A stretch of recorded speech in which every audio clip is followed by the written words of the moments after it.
Mister KK, இதுக்கு மேல நடிச்சு என்ன பிரயோஜனம்? உங்க பாக்கெட்ல இருக்கிற இன்னொரு மொபைல் எடுங்க.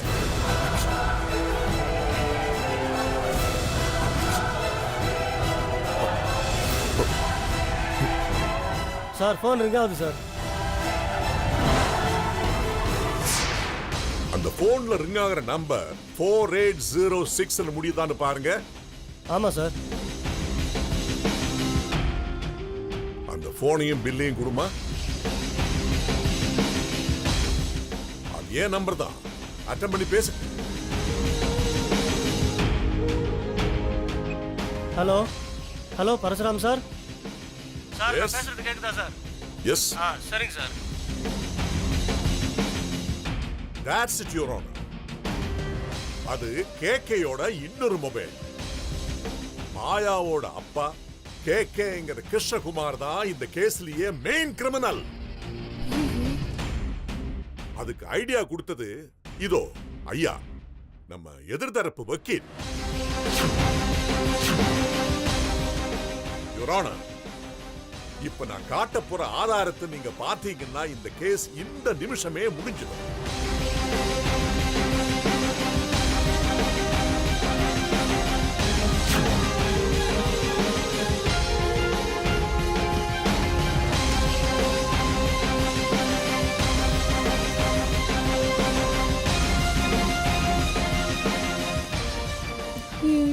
என்னடி நடக்குதுங்க? மிஸ் கீதா பரமேஸ்வரி, உங்க பேர் தானே? ஆமா சார். நீங்க எங்க வேலை செய்றீங்க? எவ்வளவு சம்பாதிக்கிறீங்க? அது வந்து சார், மாசத்துக்கு சுமார் ஒரு 20,000 இல்ல 40,000 இல்ல ஒரு 50,000 சம்பாதிப்பீங்களா? இல்ல சார், அது வந்து நீங்க கேக்கையோட பேசின 24 மணி நேரத்துக்குள்ள 2 லட்சம் ரூபாய் பேங்க் ஸ்டேட்மெண்ட்ல கிரெடிட் வந்துருக்கு.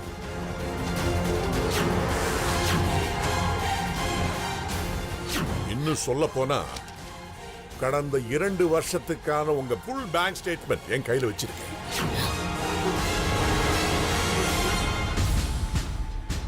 சார், அது வந்து உங்க சம்பளம் கரெக்டா டிடிஎஸ் போக 20,500 ரூபாய். ஏமா, நேர்மையா உழைக்கிறீங்க, நல்லா சம்பாதிக்கிறீங்க, அப்புறம் எதுக்குமா இந்த வேலை? சொல்லுங்க, இந்த பணம் உங்களுக்கு எப்படி வந்தது? சத்தியமா எனக்கு தெரியாது சார். மறுபடியும் போய்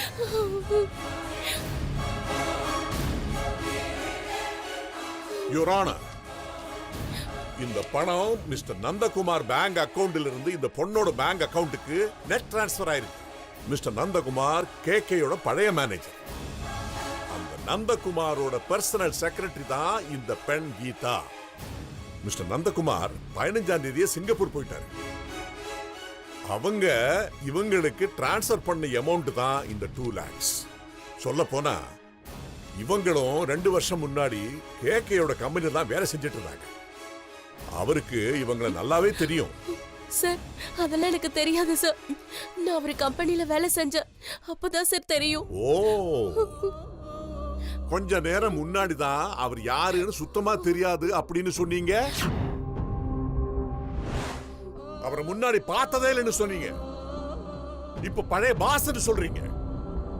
இன்னும் கொஞ்ச நேரம் கேட்டுக்கிட்டு இருந்தேன்னா வேற வேற பதில் சொல்லிட்டு இருப்பீங்க போல இருக்கு. சார், எனக்கு எதுவும் தெரியாது சார். நான் அப்பாவி சார். யுவர் ஆனர், இவங்க போன் பில்ஸ் ட்ராக் பண்ணியாச்சு, பேங்க் அக்கவுண்டையும் ட்ராக் பண்ணியாச்சு. இன்று மதியம் 11 மணி அளவில் சைபர் கிரைம் பிரான்ச் இவங்க டெய்லி பேசின அனைத்து போன் கால்ஸையும் ஒரு ரெக்கார்ட் போட்டு தருவாங்க. அதுக்கப்புறம் இபிகோ செக்ஷன் 193 படி இந்த பெண் பொய் சாட்சி சொன்னதற்காக 5 வருடம் கடுங்காவல் தண்டனை விதிக்குமாறு கேட்டுக்கொள்கிறேன்.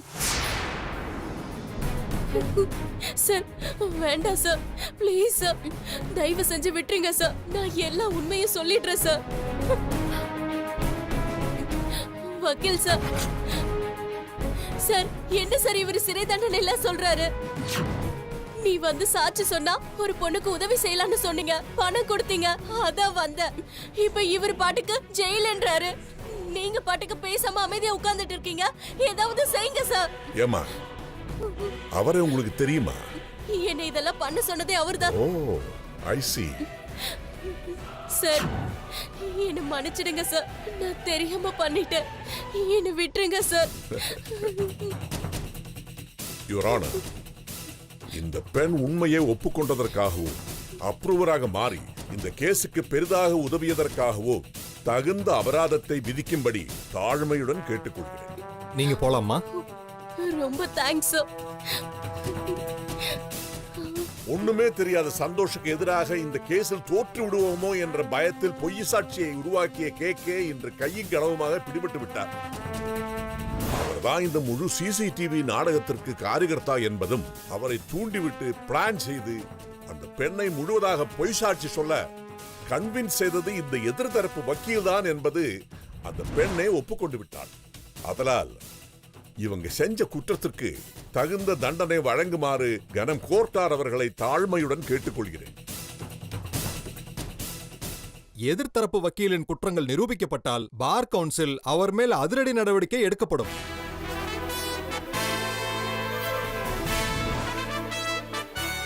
மிஸ்டர் பரசுராமன் ஆதாரங்கள் அனைத்தையும் இந்த கோர்ட் ஆராய்ந்து நீதிமன்ற தீர்ப்பு வரும் வெள்ளிக்கிழமை அன்று அறிவிக்கப்படும். The court is adjourned. சொன்னேன்ல, இவனுங்கெல்லாம் ஃப்ராடுங்க, கையும் களவும் மாட்டுவானுங்க. அந்த தாடிக்காரனை பாரு எப்படி தலை குனிஞ்சு நிற்கிறான்னு. ஆமாடி, இதெல்லாம் அவங்க பண்ண சதி.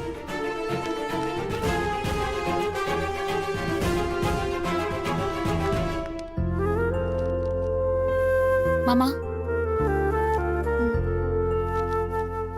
என்ன மாமா பாக்குறீங்க? காஃபி தான், வாங்கிக்கோங்க.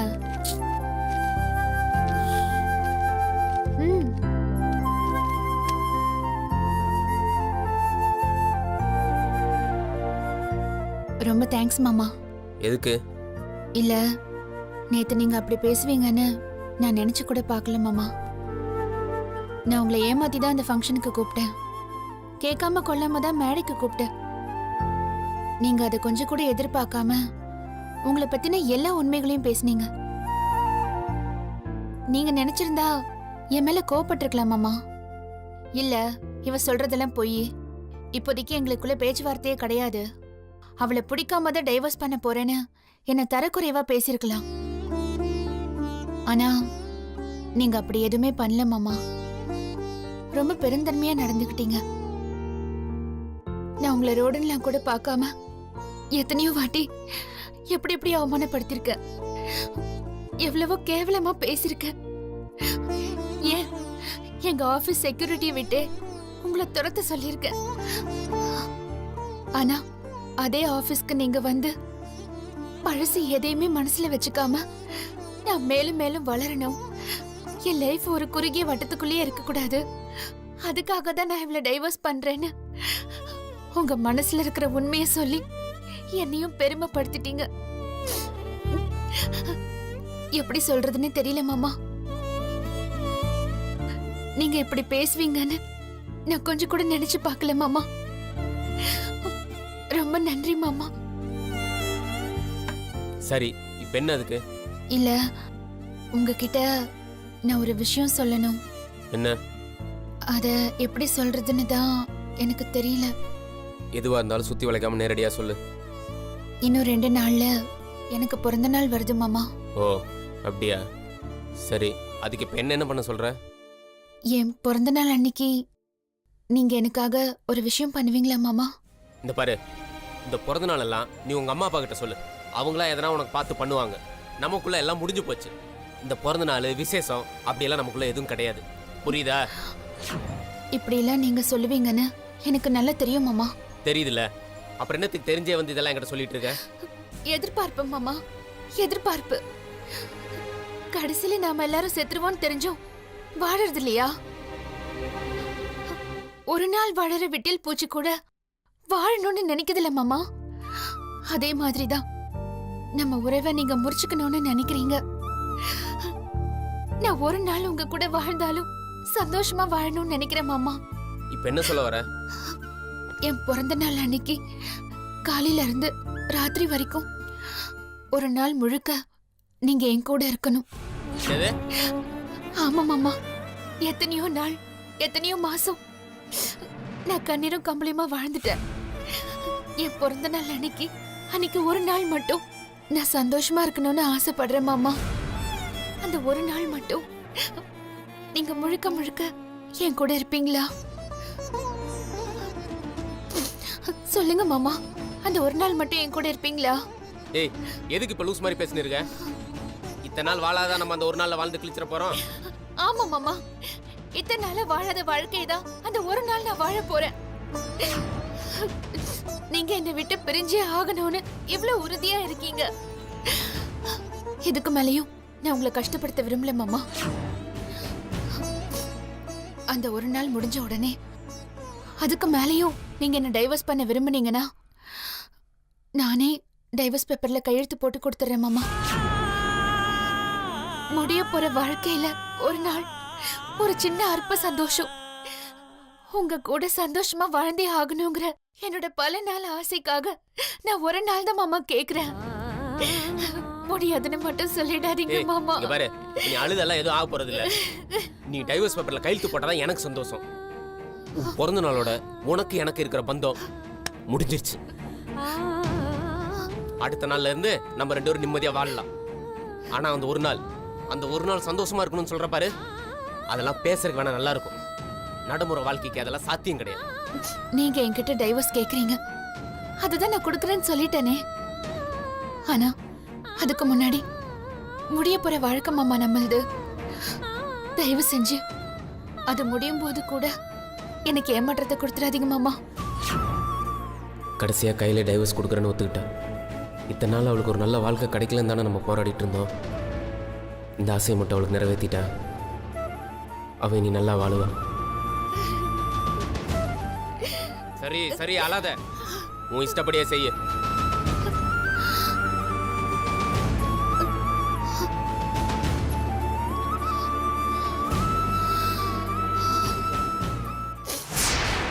போச்சு சார், போச்சு, எல்லாமே போச்சு. என் வக்கீல் லைசன்ஸை ரத்து பண்ணுறதுக்கு ஏற்பாடு பண்ணிக்கிட்டு இருக்காரு அந்த பரசுராம். உங்கள் பொண்ணுக்காக நீங்கள் சொன்ன பேச்சையெல்லாம் கேட்டு சந்தோஷுக்கு எதிராக இல்லாத பொல்லாததெல்லாம் செஞ்சேன். இப்போ என் வேலைக்கே ஆப்பு வந்துடும் போல இருக்கு சார். சார், எங்க பொண்ணோட வாழ்க்கையே போச்சுன்னு கஷ்டத்துல இருக்கோம். நீங்க உங்க வேலையை பத்தி பேசிட்டு இருக்கீங்களே. இங்கே பாருங்க சார், நான் நேராக போய் பரசுராம் சாரை பார்த்து கையில் காலில் விழுந்து என் வேலையை நான் திரும்ப வாங்கிடுவேன். ஆனால் மாயாவும் உங்கள் குடும்பம் மட்டும் சந்தோஷ் கிட்ட போய் மன்னிப்பு கேட்கல. உங்க தம்பியாச்சும் பரவாயில்ல, கொஞ்ச நாள் தான் ஜெயிலு. இப்ப நீங்க தான் குற்றவாளின்னு ப்ரூவ் ஆயிருச்சுன்னா நீங்க வாழ்க்கை பூரா கம்பி எண்ண வேண்டியதுதான். வக்கீல் சார், என்ன சார் சொல்றீங்க? என் புருஷன் வாழ்க்கை பூரா ஜெயில போற அளவுக்கு அப்படி என்ன சார் தப்பு பண்ணாரு? பொய் சாட்சி, பொய் கேஸு, சொத்து அபகரிப்பு. சந்தோஷ் இப்ப நினைச்சாலும் உங்களை, உங்க புருஷனை மட்டும் இல்ல, உங்க குடும்பத்துல இருக்கிற எல்லாரையும் என்ன வேணாலும் பண்ண முடியும். நாங்கெல்லாம் நல்ல வாழ்ந்த குடும்பம், எங்களால ஜெயிலுக்கு போய் கஷ்டப்பட முடியாது. அப்படின்னா எல்லாரும் போய் சந்தோஷ் கால்ல விழுங்க. இல்ல ஈகோ பார்க்காம மாயாவை போய் சந்தோஷ் கிட்ட செஞ்ச தப்புக்கெல்லாம் மன்னிப்பு கேட்க சொல்லுங்க. சார், அப்ப எல்லாமே முடிஞ்சு போச்சா? இனிமே என் சந்தோஷ் எனக்கு திரும்பி கிடைக்க வாய்ப்பே இல்லையா? வாய்ப்பு இருக்கு, அவனே மனசு வச்சா வாய்ப்பு இருக்கு. போங்க மேடம், நேரா போய் அந்த சந்தோஷ் கிட்ட மன்னிப்பு கேட்டு கேஸை வாபஸ் வாங்குறேன்னு சொல்லுங்க. இல்ல உங்க குடும்பத்தை நீங்களே அழிச்ச மாதிரி ஆயிடும். நான் வரேன் மேடம், நான் வரேன் சார்.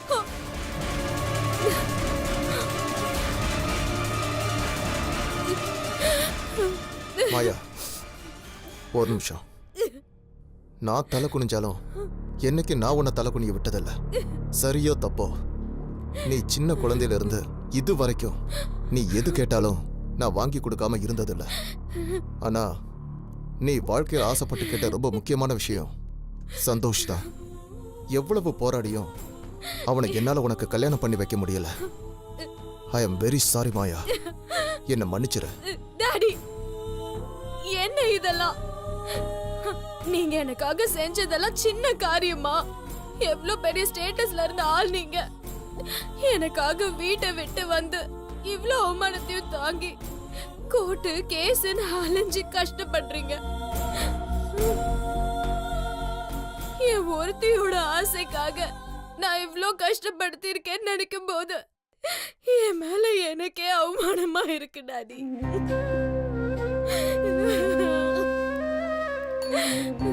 கடைசியில சந்தோஷம் எனக்கு கிடைக்கல. என் குடும்பத்தையும் நான் இவ்ளோ கேவலமான நிலைமைக்கு கொண்டு போயிட்டேன். என்னால உங்க சந்தோஷம் நிம்மதி எல்லாமே போச்சு. அத நினைச்சா எனக்கு என்ன பண்றதுன்னே தெரியல டாடி.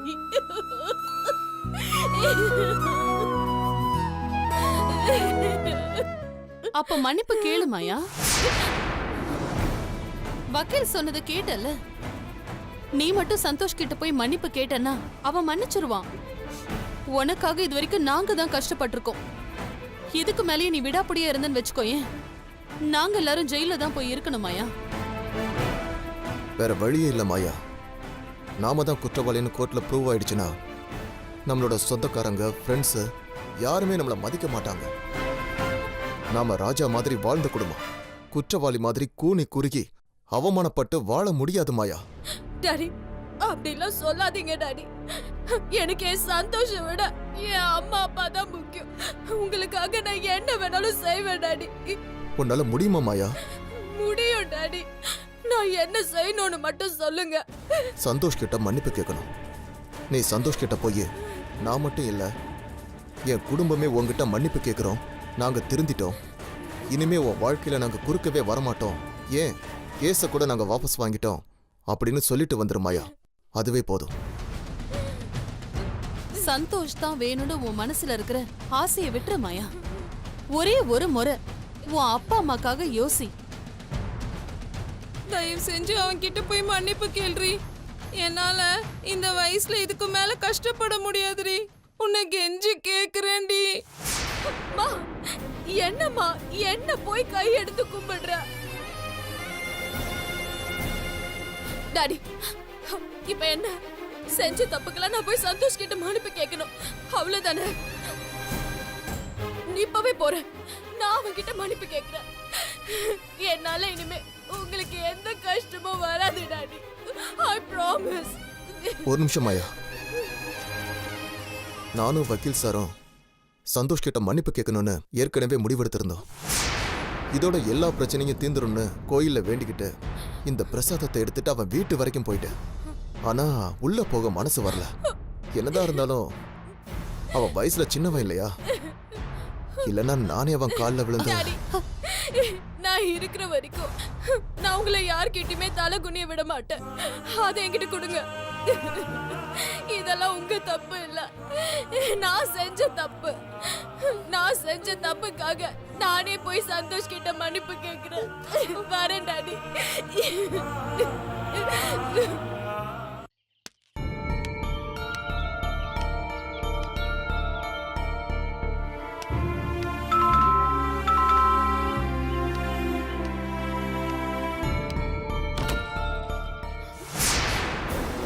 ஏய், நீ எங்க இங்க வந்த? உன்னை பார்க்க தான் வந்த சந்தோஷ். உனக்கு எனக்கு நடுவுல என்ன இருக்கு? மரியாதை இங்க இருந்து கிளம்பிடு. இந்த வீட்ல இருக்கவங்க யாராவது உன்னை பார்த்தாங்க அடிச்சா கொண்டுருவாங்க. போ இங்க இருந்து. சந்தோஷ் ப்ளீஸ் சந்தோஷ், நான் சொல்றத கொஞ்சம் கேளு. என்ன? நான் செஞ்ச தப்புக்கு நீ என்ன கொண்டு போட்டாலும் பரவாயில்ல சந்தோஷ். ஏய், நீலிக்கண்ணில இங்க வந்து அடிக்காத. என் வாழ்க்கையில திரும்ப பார்க்க கூடாதுன்னு நினைக்கிற ஒரே ஆள் நீதான். ஒழுங்க மரியாதை இங்க இருந்து போயிடு. நான் கிளம்புறேன் சந்தோஷ். நிச்சயமா நான் உன்னை தொந்தரவு பண்ண மாட்டேன். ஆனா நான் சொல்றத மட்டும் ஒரு நிமிஷம் கேளு சந்தோஷ். ஏய், உனக்கு வெக்கம் மானம் சூடு சொரணம் எதுவுமே இல்லையா? என் வீட்லயே இருந்த, என் சாப்பாட்டே சாப்பிட்ட, என் கூடவே வளர்ந்த, என் வாழ்க்கைய அணு அணுவா கூட இருந்தே தெரிஞ்சுக்கிட்ட. கூட இருக்கிறவங்க தான் பெரிய துரோகியா மாறுவாங்கன்னு சொல்லுவாங்க. அதே மாதிரி என் கூட இருந்து கழுத்தெடுத்துட்டேடி. இல்ல சந்தோஷ், நான் அந்த மாதிரி எண்ணத்துல எல்லாம் வந்து கோர்ட்ல பேசல. நான் எதுக்கு அப்படி சீ, வாய் மூடு. என் கூட பேசுறதுக்கு மட்டும் இல்லை, என் எதிர்க்க நிக்கிறது கூட உனக்கு தகுதி இல்லை. கோர்ட்ல என்ன சொன்ன? நான் உனக்கு எடுத்தேனா? பலாத்காரம் பண்ணனா? இதுல நான் ஒரு பொம்பளை பொறுக்கி நிரூபிக்க உங்க அப்பா ஒரு வீடியோ ஃபுட்டேஜ் ரெடி பண்றான். சந்தோஷ், எங்களை மன்னிச்சிரு சந்தோஷ். கூட்டு களவானீங்களா? ஒரு ஃப்ராடு வக்கீல கூட சேர்த்துக்கிட்டு எவ்வளவு ஆட்டம் ஆடுறீங்க. ஐயோ சந்தோஷ், நிஜமா நான் உன்கிட்ட மன்னிப்பு கேட்கதான் இங்க வந்தேன்.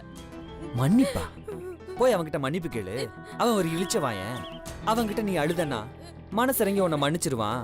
அதை வச்சு ஒரு புது சதித்திட்டம் போடலான்னு உங்க அப்பா உன்னை இங்க அனுப்பிச்சு வச்சாங்க. ஐயோ சந்தோஷ், போத நிறுத்து.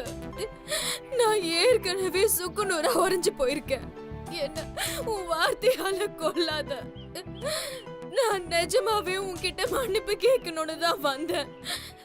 தண்டனைக்கு பயந்து இல்ல, என் மனசாட்சிக்கு பயந்து.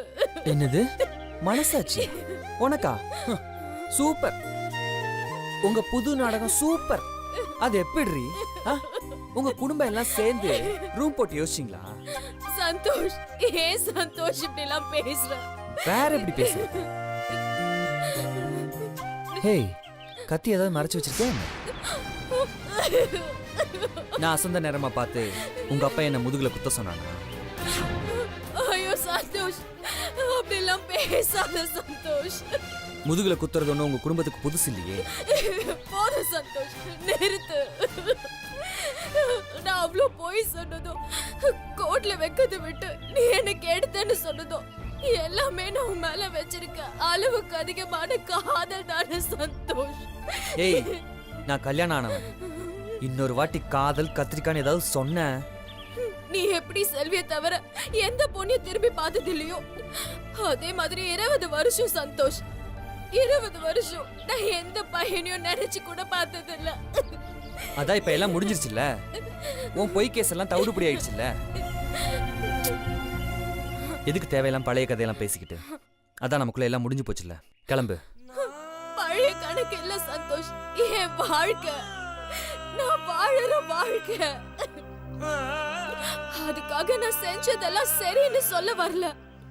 உன் மேல இருந்த கண்மூடித்தனமான காதலால நான் உன்னை அடைய முடியாதுன்னு நிச்சயமா தெரிஞ்சதுக்கு அப்புறமும் உன்னை அடையறதுக்காக நான் வாழ்க்கையில கண்ட ஒரே கனவு கலைஞ்சிடக்கூடாதுன்றதுக்காக அந்த நிலைமையில நான் என்ன வேணாலும் செய்யலான்னு தயாராயிட்டேன்.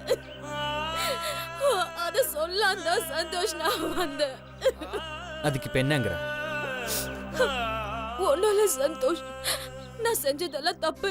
இனிமே நான் உன் வாழ்க்கையில குறுக்க வரவே மாட்டேன். இனிமே உன் முகத்துல கூட நான் முழிக்க மாட்டேன்னு சொல்லிட்டு போலாம் தான் வந்த சந்தோஷ். என்ன மன்னிச்சுடு. நான் மட்டும் இல்ல சந்தோஷ், என் குடும்பமே உன்கிட்ட மன்னிப்பு கேட்க தயாரா இருக்கு. நீ எங்களை மன்னிக்கலனாலும் நாங்க செஞ்ச தப்ப நாங்க உணர்ந்துட்டோம். அதுக்காக என் டாடி கோவிலுக்கு போய் நீ ஒரு புது வாழ்க்கை வாழணும்னு வேண்டிக்கிட்டு உன்கிட்ட மன்னிப்பு கேட்டு இந்த பிரசாதத்தை தானே சொல்லி அனுப்புனாரு. இந்த சந்தோஷ்,